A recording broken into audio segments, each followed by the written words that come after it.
Hello everyone. इस video note में आपका स्वागत है। आइए हम चर्चा करते हैं संस्थाओं के कामकाज पर। लोकतांत्रिक व्यवस्था में कुछ संस्थाएं होती हैं, कुछ महत्वपूर्ण संस्थाएं जो देश का शासन चलाती हैं। इस संबंध में हम एक वीडियो पहले बना चुके हैं जिसमें राष्ट्रपति के विषय में डिस्कस किया था। राष्ट्रपति के विषय में हमने ये जाना कि राष्ट्रपति देश का, अगर हम भारत के संदर्भ में बात करें तो भारत का राष्ट्रपति देश का सर्वोच्च पदाधिकारी है, सर्वोच्च कार्यपालिका है और वह भारत का प्रथम नागरिक भी कहलाता है। सारा शासन राष्ट्रपति के नाम से चलाया जाता है, राष्ट्रपति के नाम पर चलाया जाता है और देश में और विदेश में जो संबंध बनाए जाते हैं विदेशों के साथ, वो भी राष्ट्रपति के नाम से ही बनाए जाते हैं। तो इस तरह से संविधान ने राष्ट्रपति को संवैधानिक मुखिया बनाया है। राष्ट्रपति देश का संवैधानिक मुखिया है और राष्ट्र अध्यक्ष है। अगर हम बात करें तो भारत का प्रथम राष्ट्रपति डॉक्टर राजेंद्र प्रसाद जी हुए और वर्तमान में जो हमारे राष्ट्रपति महोदय हैं वह हैं श्री रामनाथ कोविंद जी। तो इस चर्चा को अब हम आगे बढ़ाते हैं और कार्यपालिका, जो कि सरकार का एक महत्वपूर्ण अंग है, उसको और विस्तार देते हुए कार्यपालिका के दूसरे महत्वपूर्ण पदाधिकारी के बारे में चर्चा करते हैं और वह महत्वपूर्ण पदाधिकारी है भारत का प्रधानमंत्री, the prime minister of India. तो आइए हम भारत के प्रधानमंत्री के विषय में चर्चा को आगे बढ़ाते हैं। भारत का प्रधानमंत्री देश का सबसे बड़ा कह सकते हैं या सर्वोच्च राजनीतिक कार्यकारी है, क्योंकि संविधान के अनुसार तो राष्ट्रपति के पास समस्त कार्यपालिका शक्तियां हैं। वह देश का संवैधानिक मुखिया है। सारा शासन, सारा प्रशासन राष्ट्रपति के नाम से चलाया जाता है। लेकिन वास्तव में स्थिति पृथक है, अलग है। वास्तव में देश की जो कार्यपालिका है उसका मुखिया प्रधानमंत्री है। प्रधानमंत्री इसलिए देश का वास्तविक कार्यकारी इसलिए है क्योंकि उसका चुनाव जनता के प्रतिनिधियों में से ही होता है। जनता पहले अपने प्रतिनिधि चुनती है, जिन्हें हम लोकसभा का सदस्य कहते हैं, मेंबर ऑफ पार्लियामेंट के नाम से जानते हैं, और फिर मेंबर ऑफ पार्लियामेंट में से ही किसी एक व्यक्ति को देश का प्रधानमंत्री चुना जाता है। तो प्रधानमंत्री अति महत्वपूर्ण पद है और प्रधानमंत्री का महत्व और उसकी जो एक तरह से जो औचित्य है वह राष्ट्रपति के मुकाबले में बहुत ज़्यादा है। वास्तव में अगर हम बात करें तो प्रश्न उठता है कि प्रधानमंत्री का चुनाव कैसे होता है या उसकी नियुक्ति कैसे होती है। यहाँ पर यह गौर करने वाली बात है कि प्रधानमंत्री की नियुक्ति की जाती है, लेकिन प्रधानमंत्री की नियुक्ति किस व्यक्ति को प्रधानमंत्री के तौर पर नियुक्त किया जाएगा और प्रधानमंत्री की नियुक्ति कौन करेगा, ये दो बड़े प्रश्न हैं। प्रधानमंत्री की नियुक्ति राष्ट्रपति के द्वारा की जाती है, लेकिन राष्ट्रपति किसी भी व्यक्ति को प्रधानमंत्री नियुक्त करने के लिए स्वतंत्र नहीं है। राष्ट्रपति उसी व्यक्ति को देश का प्रधानमंत्री नियुक्त कर सकता है जिसे लोकसभा में बहुमत प्राप्त हो। लोकसभा के अंदर, जिसको हम कह सकते हैं लोकसभा, लोकसभा में अगर जिस नेता के पास बहुमत है उसी नेता को देश का प्रधानमंत्री नियुक्त किया जाता है। जैसे कि भारत की लोकसभा में कुल 543 सीटें हैं, 543 सदस्य हैं, मेंबर्स हैं लोकसभा के अंदर, और इन 543 सदस्यों में से बहुमत होता है 272, 272, 272। इसका मतलब ये हुआ कि जिस व्यक्ति को लोकसभा के 272 सदस्य अपना नेता चुन लेते हैं वह देश का प्रधानमंत्री नियुक्त हो जाता है, उसे राष्ट्रपति देश का प्रधानमंत्री नियुक्त कर लेते हैं। तो इसे कहते हैं हम संसदीय दल का नेता। लोकसभा में बहुमत प्राप्त दल या गठबंधन, देखिए ये गठबंधन भी हो सकता है, कोई एक दल भी हो सकता है और गठबंधन भी हो सकता है। गठबंधन का मतलब होता है कि एक दल के अलावा उसमें 2 या 3 या 4 या 5 या फिर अन्य दल भी शामिल हो सकते हैं। तो यदि एक दल को बहुमत प्राप्त नहीं होता है तो फिर कुछ दल मिलकर के गठबंधन बनाते हैं और फिर वह गठबंधन अपना एक नेता चुनता है। तो बहुमत प्राप्त दल या गठबंधन संसदीय दल का नेता चुनता है और संसदीय दल के नेता को ही देश का प्रधानमंत्री नियुक्त किया जाता है। यहाँ पर यह बात बिल्कुल स्पष्ट है।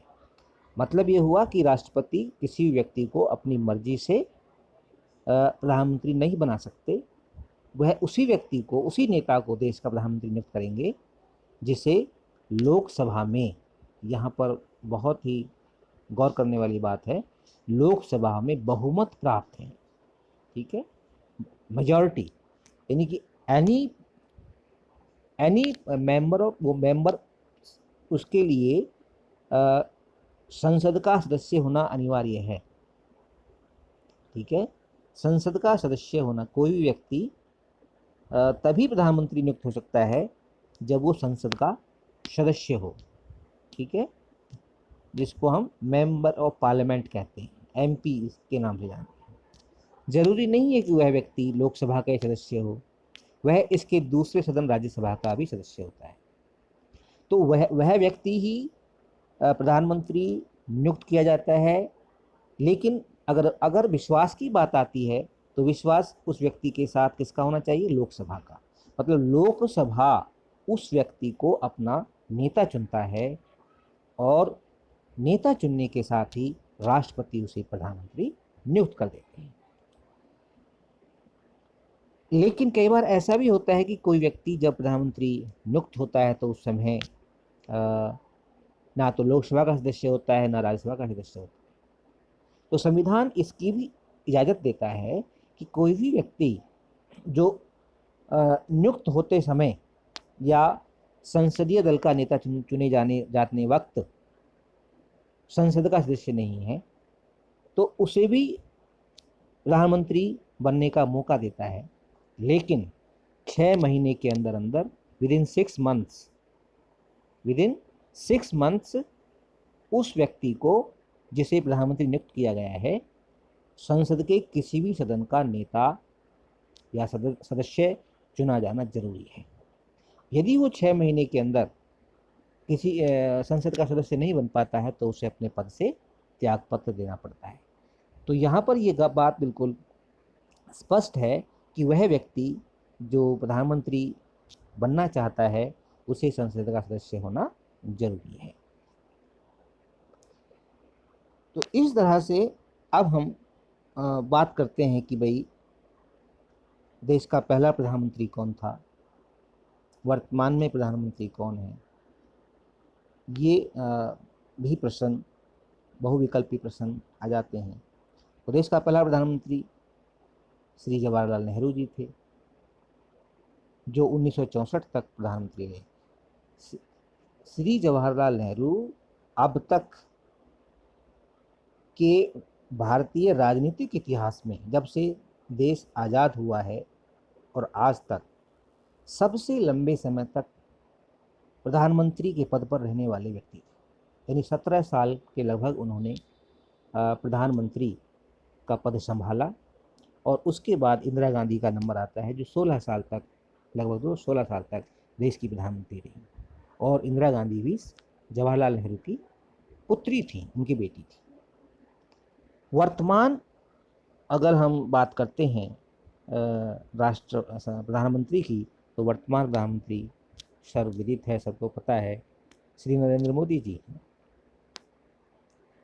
जो 2014 से देश के प्रधानमंत्री के तौर पर कार्यरत हैं। नरेंद्र मोदी जी से पहले 10 साल तक इस देश के प्रधानमंत्री डॉक्टर मनमोहन सिंह जी रहे।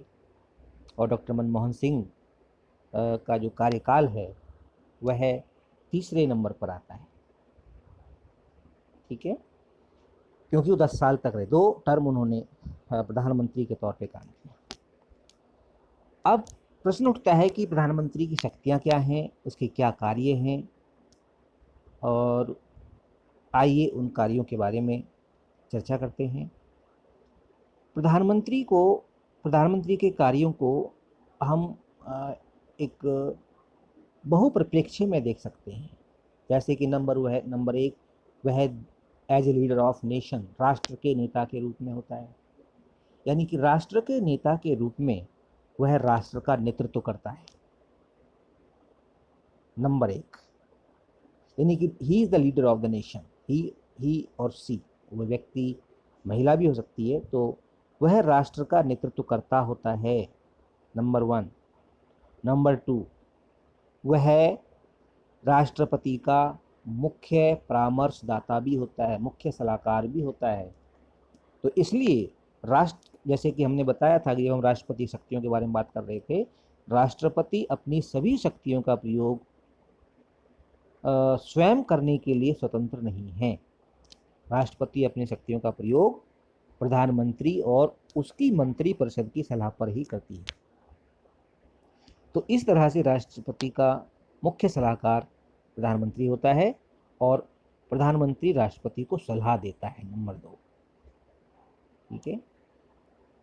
किसी भी राजनीतिक या नैतिक या नीतिगत विषय के ऊपर जब भी राष्ट्रपति प्रधानमंत्री से कोई सलाह मांगना चाहता है तो प्रधानमंत्री उन्हें सलाह देते हैं, और प्रधानमंत्री की सलाह के अनुसार ही राष्ट्रपति कार्य करते हैं और अपनी संवैधानिक शक्तियों का प्रयोग करते हैं। तीसरा महत्वपूर्ण कार्य है मंत्रियों की नियुक्ति, अपॉइंटमेंट्स ऑफ द मिनिस्टर्स। प्रधानमंत्री की नियुक्ति राष्ट्रपति करता है, लेकिन प्रधानमंत्री की भी एक टीम होती है, ठीक है। टीम जिसको हम क्या कहते हैं, काउंसिल ऑफ मिनिस्टर्स, अर्थात मंत्री परिषद। मंत्री परिषद, ठीक है, मंत्री परिषद जिसका मुखिया कौन होता है, प्रधानमंत्री। मंत्री परिषद का मुखिया पीएम होता है, ठीक है। तो इस मंत्री परिषद में, मंत्री परिषद क्या है, मंत्रियों के समूह को मंत्री परिषद कहते हैं। और इस मंत्री परिषद का जिक्र भारत के संविधान के अनुच्छेद 74(1) में दिया हुआ है, 74(1) में। उसमें लिखा गया है कि there shall be a council of ministers headed by Prime Minister to aid and advise the President of India। अर्थात भारत के राष्ट्रपति को सलाह और मशवरा देने के लिए, उसकी सहायता के लिए मंत्री परिषद होगी जिसका मुखिया प्रधानमंत्री होगा। तो वहां पर प्रधानमंत्री का जिक्र आता है आर्टिकल 74(1) में, ठीक है। तो प्रधानमंत्री अपने मंत्रिमंडल का निर्माण करता है, अर्थात प्रधानमंत्री की सिफारिश पर ही मंत्रियों की नियुक्ति होती है। मंत्री परिषद में वही व्यक्ति मंत्री बन सकता है जिसे प्रधानमंत्री चाहता है, जिसकी सिफारिश प्रधानमंत्री राष्ट्रपति से करता है। तो प्रधानमंत्री राष्ट्रपति से मंत्रियों की नियुक्ति की सिफारिश करता है और फिर राष्ट्रपति प्रधानमंत्री की सिफारिश पर, देखिए सिफारिश यहाँ पर बहुत इंपॉर्टेंट चीज है, राष्ट्रपति प्रधानमंत्री की सिफारिश पर मंत्रियों की नियुक्ति करता है। प्रधानमंत्री की सिफारिश पर मंत्रियों की नियुक्ति कौन करता है? राष्ट्रपति करता है। तो राष्ट्रपति मंत्रियों की नियुक्ति तो करता है, जैसे राष्ट्रपति प्रधानमंत्री की नियुक्ति करता है, ठीक वैसे ही राष्ट्रपति मंत्रियों की भी नियुक्ति करता है, लेकिन उन मंत्रियों की नियुक्ति की सिफारिश कौन करता है? प्रधानमंत्री, प्राइम मिनिस्टर। नंबर 4, चौथा जो कार्य है प्रधानमंत्री का, वह है मंत्रियों के विभागों का बंटवारा, आवंटन, allocation of portfolios. It is also very important function that makes prime minister very important figure in the Indian politics. Bharat के राजनीतिक इतिहास में, राजनीति में, इंडियन पॉलिटिक्स में प्रधानमंत्री को जो इतना महत्वपूर्ण बनाता है वो दो बड़े कार्य हैं उसके। नंबर 1, मंत्रियों की नियुक्ति की सिफारिश करना, और नंबर 2, विभागों का बंटवारा करना, पोर्टफोलियोज का बंटवारा करना, पोर्टफोलियोज का बंटवारा करना, विभागों का बंटवारा करना। जैसे विभाग क्या होते हैं? जैसे प्रधानमंत्री कई तरह, जैसे कि मंत्री जो है वो अलग अलग विभागों के होते हैं, जैसे स्वास्थ्य मंत्री है, शिक्षा मंत्री है, गृह मंत्री है, विदेश मंत्री है, ठीक है ना, और रक्षा मंत्री है, इस तरह की, सड़क मंत्री है। विभिन्न विभिन्न विभाग हैं और विभिन्न विभिन्न विभागों के मुखिया होते हैं। उन विभिन्न विभागों के राजनीतिक मुखिया को ही मंत्री कहा जाता है। तो अब कौन सा व्यक्ति रक्षा मंत्री होगा, कौन सा मंत्री गृह मंत्री होगा, कौन सा मंत्री शिक्षा मंत्री होगा, इसका डिसीजन, इसका निर्णय प्रधानमंत्री करता है, ठीक है। तो प्रधानमंत्री मंत्रियों को विभागों का आवंटन करता है। नंबर 4, ये उसका जो चौथा महत्वपूर्ण कार्य है। नंबर 5, प्रधानमंत्री कैबिनेट या मंत्री परिषद। जो कैबिनेट वर्ड है ये मंत्री परिषद का ही एक छोटा रूप है, ठीक है। मंत्री परिषद में 3 तरह के मंत्री होते हैं। पहला है कैबिनेट मिनिस्टर, दूसरा है राज्य मंत्री और तीसरा है उप मंत्री।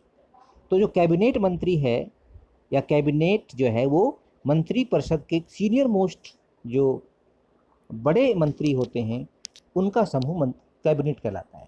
तो कैबिनेट की बैठकों की अध्यक्षता करना ये प्रधानमंत्री का अगला कार्य है, अगली शक्ति है। मंत्री परिषद या कैबिनेट, वो मंत्री परिषद की भी बैठकों की अध्यक्षता करता है और कैबिनेट की बैठकों की भी अध्यक्षता करता है। तो यहाँ पर 3 चीज़ें मंत्री और मंत्रियों से ही जुड़ी हुई हैं। नंबर 1, मंत्रियों नियुक्ति की सिफारिश करना, नंबर 2, मंत्रियों के विभागों का बंटवारा करना, नंबर 3, मंत्री परिषद की बैठकों की अध्यक्षता करना। नंबर 6, नीति निर्माण में अग्रणी भूमिका निभाना। ये भी प्रधानमंत्री का महत्वपूर्ण कार्य है। प्रधानमंत्री नीति निर्माण में अग्रणी भूमिका निभाता है। देखिए, देश के लिए विभिन्न प्रकार की नीतियां बनाई जाती हैं, पॉलिसीज बनाई जाती हैं, देश के लिए विभिन्न महत्वपूर्ण निर्णय लिए जाते हैं। उन निर्णयों में प्रधानमंत्री की लीडिंग पोजीशन होती है, लीडिंग रोल होता है, उनका महत्वपूर्ण भूमिका होती है। चाहे वो नीति रक्षा के विषय में है, चाहे वो नीति अर्थव्यवस्था के विषय में है, चाहे वो नीति कोई कानून बनाने, नया कानून बनाने के विषय में है। तो जब जब संसद या सरकार किसी नीति का निर्माण करती है तो उस नीति के निर्माण में प्रधानमंत्री की महत्वपूर्ण भूमिका होती है। जैसे कि उदाहरण के लिए नोटबंदी भारत के प्रधानमंत्री की इच्छा थी और उन्होंने उस नीति को बनवाया। GST, goods and service tax, प्रधानमंत्री ने उसमें खासी दिलचस्पी ली और वो एक नीति बन गई। अभी हाल ही में नई शिक्षा नीति भी आई है, नई शिक्षा नीति बनाई गई है, तो उसमें प्रधानमंत्री नरेंद्र मोदी ने जो है दिलचस्पी ली, उसमें उसकी बहुत बड़ी महत्वपूर्ण भूमिका रही है। तो नीति निर्माण में अग्रणी भूमिका निभाता है। अग्रणी का मतलब महत्वपूर्ण, सबसे आगे प्रधानमंत्री ही खड़ा होता है। तो इस तरह से प्रधानमंत्री इन महत्वपूर्ण कार्यों को अंजाम देता है, महत्वपूर्ण कार्य करता है। इसके अलावा प्रधानमंत्री के और भी बहुत सारे महत्वपूर्ण कार्य हैं, चाहे वो रक्षा के क्षेत्र में हों, चाहे वो विदेशों से संबंध बनाने के संबंध में हों, विदेशों के साथ व्यापार बढ़ाने के संबंध में हों। ठीक है, तो ये प्रधानमंत्री के महत्वपूर्ण कार्य है। अब प्रश्न उठता है कि प्रधानमंत्री की स्थिति क्या है, what is the position of prime minister. जिस तरह से हमने देखा कि राष्ट्रपति की स्थिति क्या है, कैसी है, तो राष्ट्रपति की स्थिति के बारे में हमने देखा कि राष्ट्रपति की स्थिति संवैधानिक रूप से तो राष्ट्रपति सर्वोच्च संस्था है, राष्ट्रपति सर्वोच्च अधिकारी है, पदाधिकारी है, कार्यकारी है, संवैधानिक मुखिया है देश के। लेकिन वास्तव में वह नाम मात्र के मुखिया है। तो फिर असली मुखिया कौन है? देश का नहीं बल्कि सरकार का हम कहेंगे। सरकार का असली मुखिया कौन है? प्रधानमंत्री, PM, prime minister. Prime minister is the real head of the government of India. क्यों? क्योंकि राष्ट्रपति जो कि देश का संवैधानिक मुखिया है और सारा शासन प्रशासन राष्ट्रपति के नाम से चलाया जाता है, लेकिन वास्तव में राष्ट्रपति अपनी शक्तियों का प्रयोग प्रधानमंत्री की सिफारिश पर ही तो करता है। इसलिए असली जो रिमोट कंट्रोल है वो किसके पास है? प्राइम मिनिस्टर के पास है। तो prime minister is the real head of the country, real head of the government of the country, government of India. सरकार का असली मुखिया है, वास्तविक मुखिया है। ठीक है, दूसरे शब्दों में हम कह सकते हैं कि प्रधानमंत्री अपने जो मंत्री मंडल है या जो मंत्री परिषद है उनका भी एक अध्यक्ष होता है और अपनी टीम का एक कैप्टन है, कप्तान है। ठीक है, वो टीम का कप्तान है, उसको हम कप्तान के तौर पर भी देख सकते हैं। और यदि प्रधानमंत्री सक्षम है तो टीम की सक्षमता भी बढ़ जाती है, और प्रधानमंत्री अगर अक्षम है तो टीम की अक्षमता बढ़ जाती है।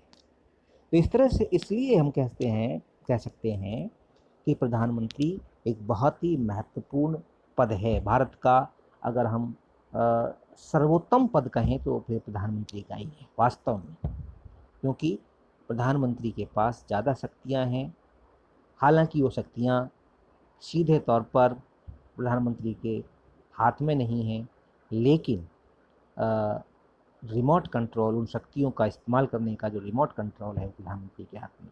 तो प्रधानमंत्री सरकार का असली मुखिया होता है और उसकी स्थिति भारत में बहुत ही महत्वपूर्ण है और ये कह सकते हैं कि वो सबसे शक्तिशाली पदाधिकारी है। तो इसके साथ ही कार्यपालिका का जो तीसरा अंग है वह है मंत्री परिषद, जिसके बारे में हम पीछे चर्चा कर रहे थे। मंत्री परिषद या कैबिनेट्स के नाम से भी हम उसको जानते हैं। मंत्री परिषद क्या है? मंत्रियों के समूह को मंत्री परिषद कहते हैं। और मंत्री परिषद का कार्य क्या है? मंत्री परिषद का कार्य नीति निर्माण करना है, पॉलिसी फ्रेमिंग, नीतियाँ बनाना। लेकिन वो नीतियाँ कैसे बनाती है? प्रधानमंत्री के नेतृत्व में बनाती है। प्रधानमंत्री इस मंत्री परिषद का मुखिया है, प्रधानमंत्री इस मंत्री परिषद का कप्तान है, टीम कैप्टन कह सकते हैं। तो मंत्री परिषद मंत्रियों की एक टीम है और प्रधानमंत्री उसका जो है एक जो है मंत्री कप्तान है। ठीक है, मंत्री परिषद का मुखिया है और वह उस टीम का कप्तान है। इसके साथ ही मंत्री परिषद का भी बहुत बड़ा महत्व है, क्योंकि मंत्री परिषद एक सामूहिक नेतृत्व के सिद्धांत पर काम करती है। ठीक है, मंत्री परिषद के अभाव में प्रधानमंत्री भी कुछ कार्य नहीं कर सकता, क्योंकि जो भी निर्णय लिया जाता है उसमें मंत्रियों की सहमति आवश्यक होती है। हालांकि मंत्री प्रधानमंत्री की बात से सहमत होते हैं और प्रधानमंत्री की बात का विरोध नहीं करते, और वही निर्णय लिया जाता है जो प्रधानमंत्री चाहते हैं, क्योंकि मंत्री की नियुक्ति करने में प्रधानमंत्री की भूमिका होती है, और फिर किस व्यक्ति को, किस मंत्री को कब हटाना है कब नहीं हटाना, इसकी सिफारिश भी प्रधानमंत्री करता है। तो मंत्री परिषद संविधान के रूप में तो एक बहुत ही महत्वपूर्ण संस्था है, लेकिन वास्तव में वह प्रधानमंत्री के हाथ में ही खेलती है। प्रधानमंत्री के सहमति से ही वह काम करती है, और प्रधानमंत्री के निर्णयों पर ही मंत्रिपरिषद मोहर लगाती है, अगर हम वास्तव में इसका सही विश्लेषण करें। और यदि यह स्थिति मंत्रिपरिषद की कमज़ोर स्थिति उस समय देखने को ज़्यादा मिलती है जब किसी एक दल को लोकसभा में बहुमत मिलता है। तो यदि बहुमत दल की सरकार है तो वहाँ पर मंत्रिपरिषद की जो स्थिति है कमज़ोर होती है, और लेकिन गठबंधन सरकार है तो उसमें मंत्रियों की स्थिति मजबूत होती है, प्रधानमंत्री की स्थिति उतनी मजबूत नहीं होती। तो अगर हम मंत्रिपरिषद के कार्यों के बारे में चर्चा करें तो मंत्रिपरिषद के वही कार्य हैं जो प्रधानमंत्री करता है। ठीक है, बस अब मंत्रियों की नियुक्ति को छोड़ करके, मंत्रियों के विभागों के बंटवारे को छोड़ करके, बाकी जो राष्ट्रपति को जो सलाह दी जा रही है उसमें भी मंत्रिमंडल की सलाह मानी जाती है, वो ना कि प्रधानमंत्री की सलाह मानी जाती है। नीति निर्माण में मंत्रिमंडल ही कार्यरत रहता है, मंत्रियों की सहमति जरूरी है। ठीक है, तो देश का शासन प्रशासन चलाने में मंत्रियों की मंत्रिमंडल या मंत्री परिषद में प्रत्येक मंत्री अपने अपने विभाग का मुखिया होता है। तो उन विभागों में, उन डिपार्टमेंट्स में जो भी कार्य होते हैं उनका दायित्व मंत्रियों का होता है। तो मंत्रिपरिषद सामूहिक रूप से संसद के प्रति उत्तरदायी है, और संसद के कौन से सदन के प्रति? लोकसभा के प्रति ज़्यादा उत्तरदायी है, क्योंकि यदि संसद में मंत्रिपरिषद या प्रधानमंत्री या किसी भी एक मंत्री के विरुद्ध अविश्वास प्रस्ताव पारित हो गया तो फिर प्रधानमंत्री सहित सभी मंत्रियों को इस्तीफा देना पड़ता है। तो मंत्रिपरिषद इस तरह से एक तीसरी महत्वपूर्ण संस्था है जहाँ तक भारत की कार्यपालिका का प्रश्न। तो इस वीडियो नोट में बस इतना ही। इस वीडियो नोट को हम यहीं ख़त्म करते हैं। इस वीडियो को लाइक करना और शेयर करना ना भूलें। यदि आपने इस चैनल को सब्सक्राइब नहीं किया है तो प्लीज़ चैनल सब्सक्राइब भी कर लें, ताकि आपको आने वाली वीडियोस की सूचना समय पर मिल सके। आपका बहुत बहुत धन्यवाद।